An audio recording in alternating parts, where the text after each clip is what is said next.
आचार्यों ने कदम कदम पर चर्चा की है।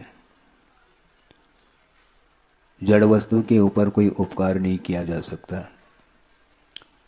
किंतु जीव के प्रति उपकार का भाव जागृत होता है। जड़ वस्तु में न सुख का संवेदन है न दुख का संवेदन है, किंतु संवेदनशील यदि कोई पदार्थ है तो वह जीव है।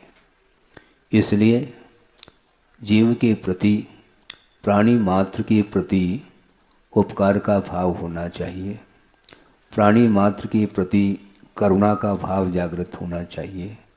प्राणी मात्र के प्रति अनुकंपा का भाव जागृत होना चाहिए, क्योंकि पूज्यपाद स्वामी ने सर्वार्थ सिद्धि में यह प्रसंग दिया है कि वह सम्यक दर्शन, जो कि मोक्ष मार्ग की प्रथम सीढ़ी कहा गया है, उस सम्यक दर्शन की चर्चा करते समय यह प्रसंग दिया है कि वह सम्यक दर्शन दो तरह का होता है, एक सराग सम्यक दर्शन और एक वीतराग सम्यक दर्शन।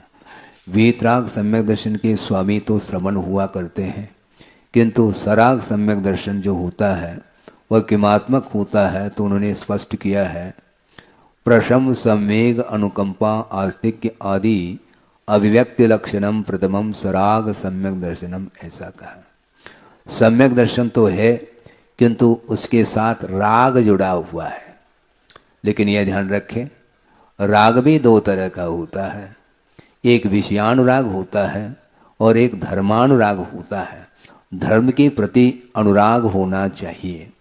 राग हमेशा हमारे लिए एकांत रूप से बंध के लिए कारण नहीं होता, किंतु जो धर्मानुराग होता है वह परंपरा से निर्वाण के लिए कारण बताया है। इसलिए प्रशम, सम्वेग और अनुकंपा यही जिसके अंग हैं, ऐसा वह सराग सम्यक दर्शन माना जाता है। उसमें अनुकंपा शब्द को भी लिया है। अनुकंपा किसके प्रति की जाती है, किस व्यक्ति के प्रति करुणा का भाव जागृत होता है, यह भी स्पष्ट किया है। आप लोग दूर दूर से आए हैं। अभी यह परिचय दिया जा रहा था कि अहिंसा के पुजारी, अहिंसा के अग्रदूत, ऐसे शब्दों के प्रयोग आपने किए हैं। ठीक किया है आपने, क्योंकि अहिंसा के प्रति लगाव जो होता है वह विरल व्यक्तियों के जीवन में ही वह लगाव उत्पन्न होता है। बहुत सारे ऐसे भी इस धरती पर जीव हैं, मनुष्य के रूप में हैं, इसके उपरांत भी उनकी वृत्ति पशु से भी गई बीती देखने को मिलती है। एक सिंह को भी आपने देखा होगा, सुनते हैं, वह जो सिंह अर्थात व्याघ्र है वह शिकार करता है, किंतु शिकार कब करता है? जब भूख लगी है तो वह शिकार करके उस भूख को शांत करता है, उसके बाद वह शिकार नहीं करता, ऐसा भी सुनने को मिलता है। आप सोचो समझो, प्रत्येक जीव के साथ पेट लगा हुआ है। सुन रहे हैं आप? प्रत्येक व्यक्ति के साथ पेट लगा हुआ है, किंतु पेटी नहीं लगाना चाहिए। पेट और पेटी में बड़ा अंतर है। 2, 4, 6 रोटी आपने खा ली, भूख शांत हो जाती है, किंतु पेटी को भरने के लिए दूसरे के पेट के ऊपर भी प्रहार करता है संसारी प्राणी। केवल पेट ही भरना चाहता है। जीवन जीने के लिए आपको ये चाहिए कि जिस प्रकार मैं अपने जीवन को सुख और शांति के साथ व्यतीत करना चाहता हूँ, उसी प्रकार प्रत्येक जीव की यह इच्छा होती है। इसलिए दूसरे के प्रति भी करुणा का भाव जागृत होना चाहिए, लेकिन नहीं हो पाता। आचार्य महाराज ने एक बार ये कहा था कि अपने लिए रोना यह आर्त ध्यान है और दूसरे के लिए रोना धर्म ध्यान है। दोनों रो रहे हैं, किंतु स्वार्थी संसारी प्राणी अपने लिए रोता है, भगवान के सामने भी हाथ जोड़ करके रोता रहता है। भगवान कहते हैं रो नहीं। यदि रोना आपको पसंद है तो दूसरे के दुखी जीवन को देख करके रोना चाहिए कि हे भगवान, इसका दुख कब दूर हो। हम अपने दुख को दूर करने के लिए तो कटिबद्ध है, किंतु दूसरे के जीवन में जो आपदा आई है, जो विपत्ति आई है, जो संकट आया है, उस संकट को दूर करने की जो एक भीतर की जो लगनशीलता है, ललक है, उसको बोलते हैं करुणा भाव। करुणा देखने को नहीं मिलती है, क्योंकि स्वार्थपरायण जीवन जीने वाला व्यक्ति वह कभी भी दूसरे के प्रति वह दया का भाव नहीं रख पाता, मात्र अपना अपना अपना सोचता है, जबकि अपना कोई नहीं, वह सब सपना है। इसके उपरांत भी वो अपने जीवन को सुखमय बनाने के लिए यहाँ पर स्वर्ग उतर जाए, इस प्रकार का वह प्रयासरत रहता है।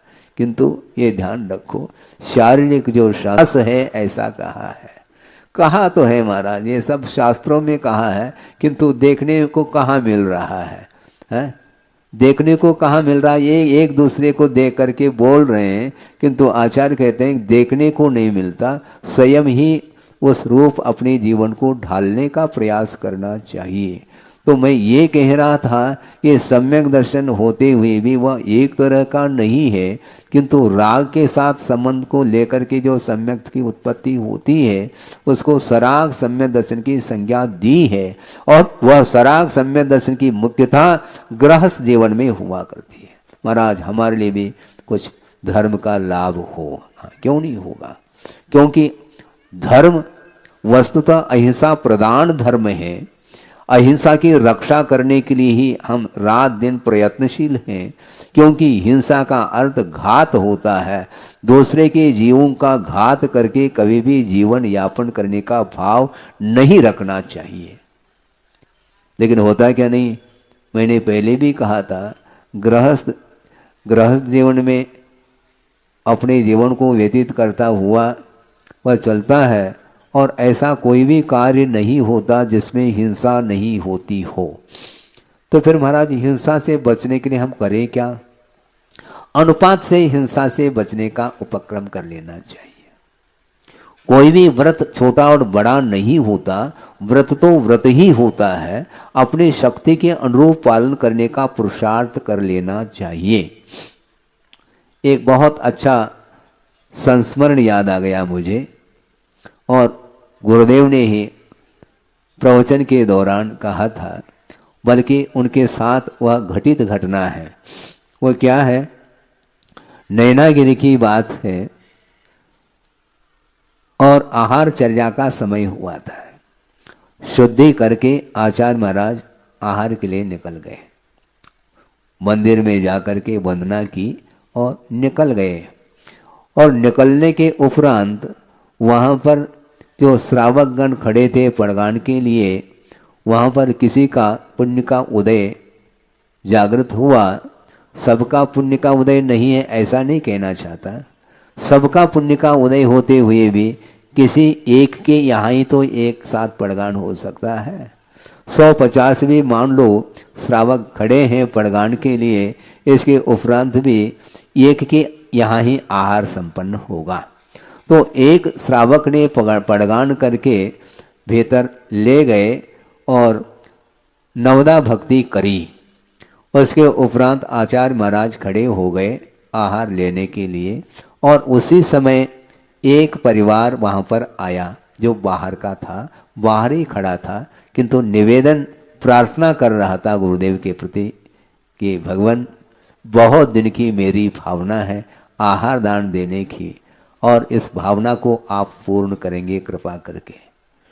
तो आचार्य महाराज तो मौन खड़े होकर के आहार ले रहे थे। एक क्षण के लिए उनकी ओर दृष्टि जाती है, और उन्होंने पुनः दोहराया कि महाराज बहुत दिन की भावना है, किंतु क्या महाराज, एक विकल्प मेरे मन में बार बार आता है, वो ये है कि मैं रात्रि भोजन का त्याग नहीं कर सकता। सुन रहे हैं आप? मैं रात्रि भोजन का त्याग नहीं कर सकता, किंतु आहार देने की तो मेरी तीव्र उत्कंठा है। और गुरुदेव ने उनको देखा, निहारा, और उन्होंने मौन रूप से स्वीकृति दे दी मुस्कान के माध्यम से। लेकिन ध्यान रखो, अभी बहुत लंबी कहानी है, बहुत लंबा प्रसंग है ये, ताली नहीं बजाओ। रहस्य क्या है इसको समझो, सोचो। और उन्होंने इसलिए स्वीकृति प्रदान की थी, उन्होंने फेस रीडिंग किया था। वह ऐसा एक व्यक्तित्व था, पति पत्नी दोनों आए थे, उन्होंने देखा और परखा और उन्होंने मन में ये सोचा कि इस ग्राहक को लौटाना नहीं चाहिए। क्या रहस्य होगा महाराज, जल्दी खोलो, खोल रहे हैं। और बाद में वह रहस्य खुलेगा, क्योंकि मौन है और उन्होंने मुस्कान दे करके उन्होंने मौन रूप से स्वीकृति दे दी और उन्होंने शुद्धि बोल करके बड़े विनय अनुनय आदर भक्ति पूर्वक उन्होंने 1-2 ग्रास दिए। फिर बाद में क्या होता है, आहार सानंद संपन्न हुआ और आचार्य महाराज पुनः लौटने लगे। वहां पर थोड़ी बैठा जाता है। और लौट करके मंदिर की ओर जब निकल गए तो उनके साथ जो चौके वाले जितने भी मेंबर थे वे भी सारे के सारे उनके साथ हो गए पहुंचाने की दृष्टि से, और उसमें वो 2 व्यक्ति भी साथ हो गए थे। वहां पर जा करके बैठ गए आचार्य महाराज और वो दोनों व्यक्ति आकर के नमोस्तु किया उन्होंने और बैठ गए। और आचार्य महाराज ने उनकी ओर देखते हुए कहा कि देखो, तुम दोनों ने आहार दे दिया और मैं उस समय मौन था इसलिए कुछ बोल नहीं सका, अब तो मैं बोल सकता हूं। महाराज आप जो कहो वो हम तैयार हैं, लेकिन रात्रि भोजन का हम त्याग नहीं कर पाएंगे। कोई बाधा नहीं, कोई बाधा नहीं। फिर कैसे करेंगे महाराज, आप क्या करते हो? तो उन्होंने कहा कि महाराज हम दोनों पति पत्नी गवर्नमेंट सर्वेंट हैं। हाँ ठीक है, उसमें भी कौन सा विभाग है, क्या करते हैं? कुछ नहीं, मैं तो डिप्टी कलेक्टर हूँ और ये श्रीमती जज हैं। आ गई बात समझ में? ये व्यक्तित्व उन्होंने पहले से ही पहचान ली थी, क्या व्यक्तित्व है इनके अंदर। उन्होंने बहुत अच्छा, बैठ जाओ, लेकिन ये ध्यान रखो रात्रि भोजन त्याग नहीं कर सको, कोई बाधा नहीं, क्योंकि आपके सामने समस्या है। समय पर कोर्ट जाना पड़ता है, समय पर जो है वह ड्यूटी देने पड़ती है, इसलिए कोई बाधा नहीं। लेकिन मैं आपके लिए जो नियम देना चाहता हूं उसको तो लेना पड़ेगा। महाराज रात्रि भोजन त्याग को छोड़ करके आप जो दे दो उसके लिए हम मंजूरी देते हैं। अच्छी बात है, ऐसा करो। ऐसा कहा, ऐसा करने का अर्थ क्या? कोई 5 लाख का दान देने के लिए कहा जा रहा है क्या? नहीं, ऐसे का अर्थ है 5 अनुव्रत अंगीकार करो। महाराज ये तो उससे भी कठिन है, रात्रि भोजन त्याग से भी बहुत जटिल विषय है मेरे लिए, बहुत कठिन है ये। कठिन कुछ नहीं है, मैं समझाता हूं, सुनो और आप लोग भी सुने।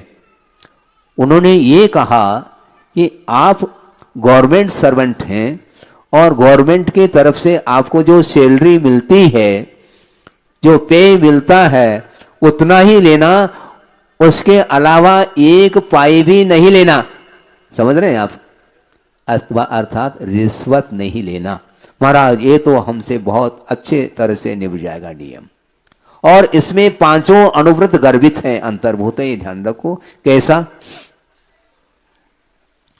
जो सैलरी मिलती है उसके अलावा 1 पाई भी हम नहीं लेंगे, इसमें सत्यव्रत का पालन होगा।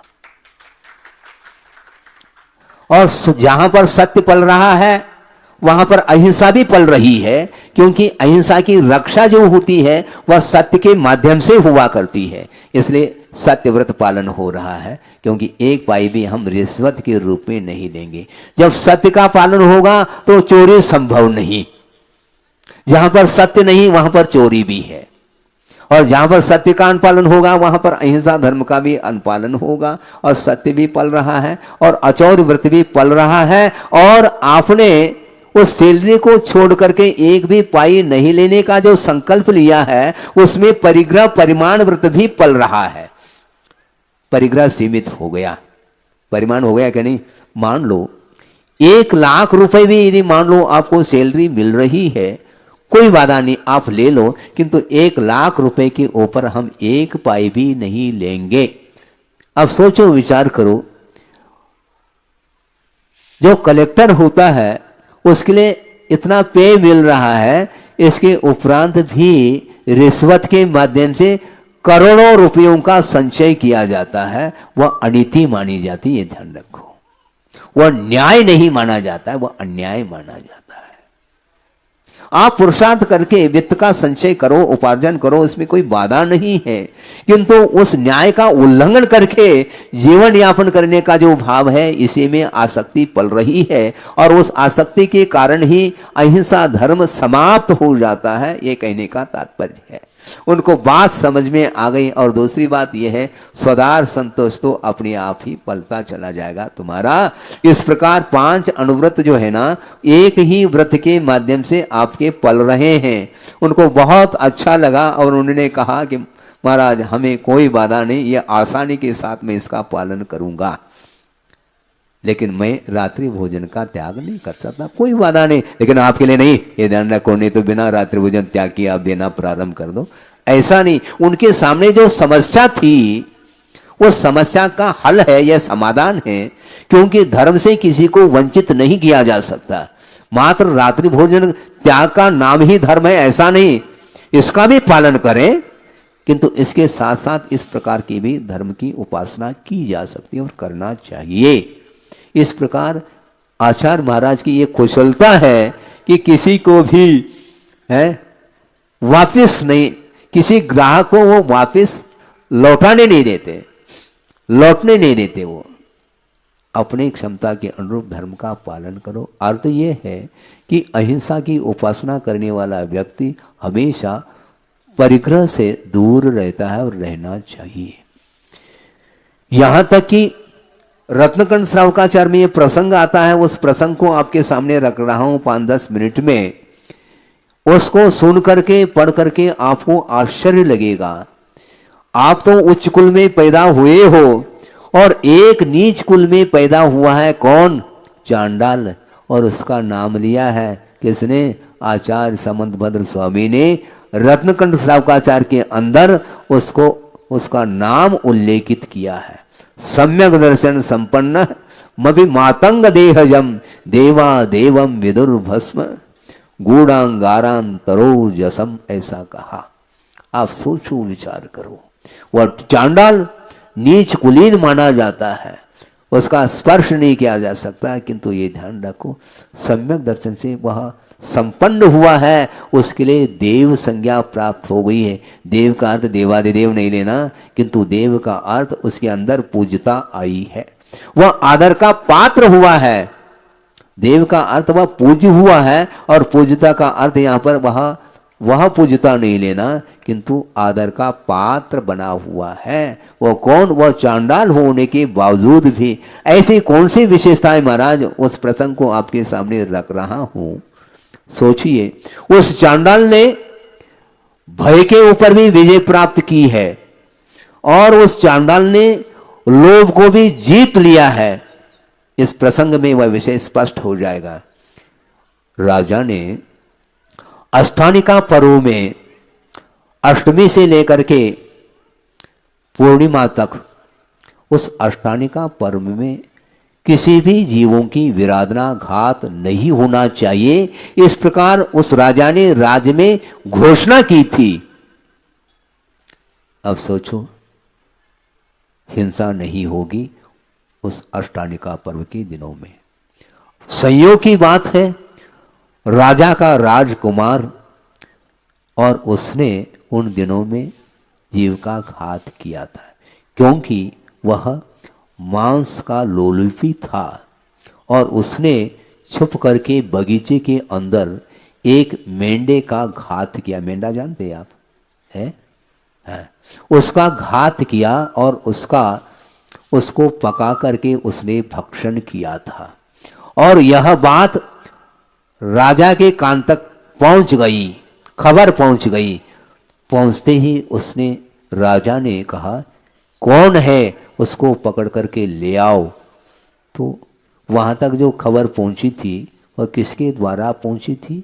एक माली था उस बगीचे में और उसने एक दिन पेड़ के ऊपर चढ़ा था और वहां से उसने उस राजकुमार ने जो मेंढे का घात किया था, वध किया था, उस कृत्य को उसने देखा था और उसने ही खबर पहुंचाई थी राजा के दरबार तक जाकर के। राजन, आपने घोषणा की थी अष्टानिका पर्व में घात नहीं करने का, किंतु आपके पुत्र ने ही घात किया। मेरे पुत्र ने? हाँ हाँ, आपके पुत्र ने। ऐसा हो नहीं सकता। कैसा नहीं हो सकता है? हमने अपने आंखों से देखा है, प्रत्यक्षदर्शी मैं हूं। ऐसी बात है, उसको पकड़ करके ले आओ। और उसको ले गए। अब राजा ने कहा, क्या कहा? इसने राजा के आदेश का उल्लंघन किया है, यह एक अपराध किया और साथ साथ जीव की घात करने का अपराध किया, इसलिए इसको इस प्रकार छोड़ा नहीं जा सकता। ये महान अपराधी है, इसलिए इसको प्राण दंड दिया जाएगा। लेकिन देने वाला कौन है? कौन? हाँ, चांडाल, जल्लाद भी बोलते हैं उसको।